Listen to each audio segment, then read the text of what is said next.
So there are two things that could be stopping you from getting what you want and doing what you want to do. One thing is limiting beliefs, and that is what you believe you are capable of. You have this glass ceiling above you, and it prevents you from going higher or achieving more than what you actually think, which is built in your self-concept, what you think you are capable of doing. And those are actually ingrained inside of you up until the age of 7. And those are things that your parents have taught you and society has taught you, and you've ingrained that as your own identity. Now you can rewire this by changing those belief systems. So when something comes up, you can stop, be aware of that thought, and then say, is that actually true? No.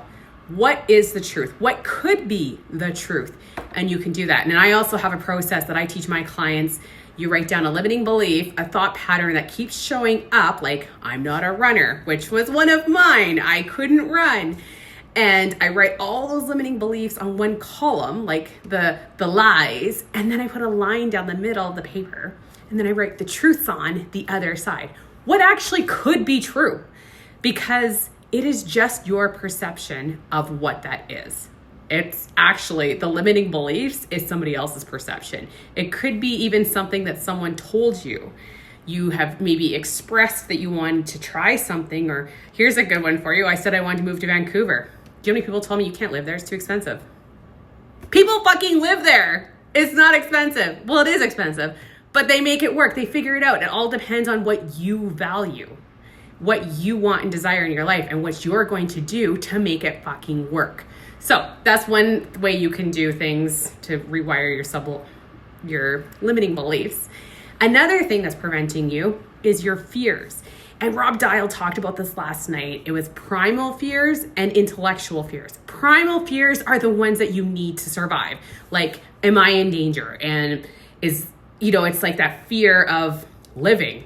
Your body goes into fight or flight. Like, it's a reactive thing that God has placed into us so we can survive.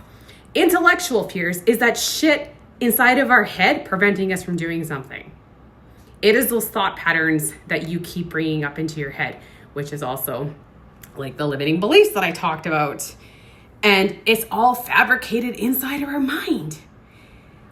What would happen if you didn't have those intellectual fears? Can you stop yourself from doing something that you really want? What if that fear wasn't there? It isn't actually there. You freaking make it up. It's like the boogeyman in the closet. There's no boogeyman in the closet, but you can psych yourself out so much that you truly believe that there's something hiding in that closet luring for you. But until you open that door and look inside, you're like, holy shit, that was all made up in my head. Another great example of how strong and powerful your mind is a VR. I used one of those with my friend. He got me to sit down in a chair. He put the VR on me and we did a roller coaster. I could have swore to God I was on a roller coaster from my mind. I was looking around. It seemed so real. My body, I was sweating and I was like the butterflies going up and down the ride. I thought I was on it. That is how powerful our mind is. And I was just sitting there the whole time. But our minds are the most powerful tool. So until you can learn how to release those limiting beliefs, how to rebuild your self-concept, you're going to be stuck in that loophole. And this is something that I work with my clients. So if you need help, let me know.